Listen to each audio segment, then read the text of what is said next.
Later, I had a client who was paranoid and dangerous. Working with paranoid people is challenging.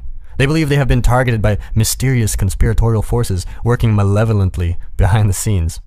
Paranoid people are hyper-alert and hyper-focused. They are attending to nonverbal cues with an intentness never manifest during ordinary human interactions. They make mistakes in interpretation, that's the paranoia, but they are still almost uncanny in their ability to detect mixed motives, judgment, and falsehood. You have to listen very carefully and tell the truth if you are going to get a paranoid person to open up to you. I listened carefully and spoke truthfully to my client. Now and then, he would describe blood-curdling fantasies of flaying people for revenge. I would watch how I was reacting. I paid attention to what thoughts and images emerged in the theater of my imagination while he spoke, and I told him what I observed. I was not trying to control or direct his thoughts or actions, or mine. I was only trying to let him know as transparently as I could how what he was doing was directly affecting at least one person, me. My careful attention and frank responses did not mean at all that I remained unperturbed, let alone approved. I told him when he scared me, often, that his words and behavior were misguided, and that he was going to get into serious trouble. He talked to me nonetheless because I listened and responded honestly, even though I was not encouraging in my responses. He trusted me, despite, or more accurately because of, my objections. He was paranoid, not stupid. He knew his behavior was socially unacceptable. He knew that any decent person was likely to react with horror to his insane fantasies. He trusted me and would talk to me because that's how I reacted. There was no chance of understanding him without that trust.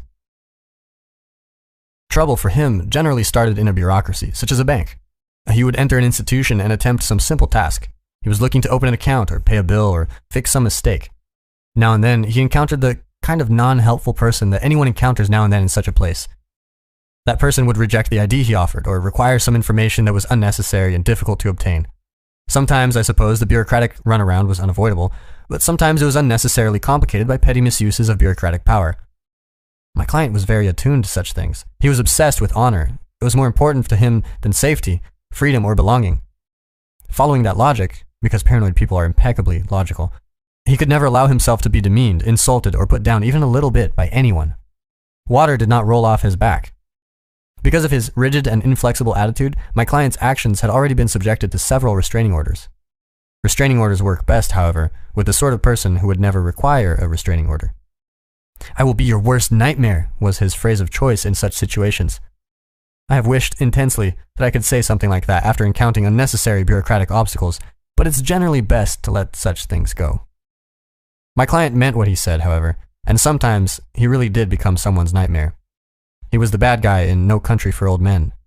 He was the person you meet in the wrong place at the wrong time.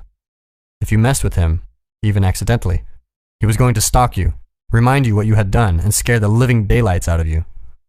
He was no one to lie to. I told him the truth, and that cooled him off.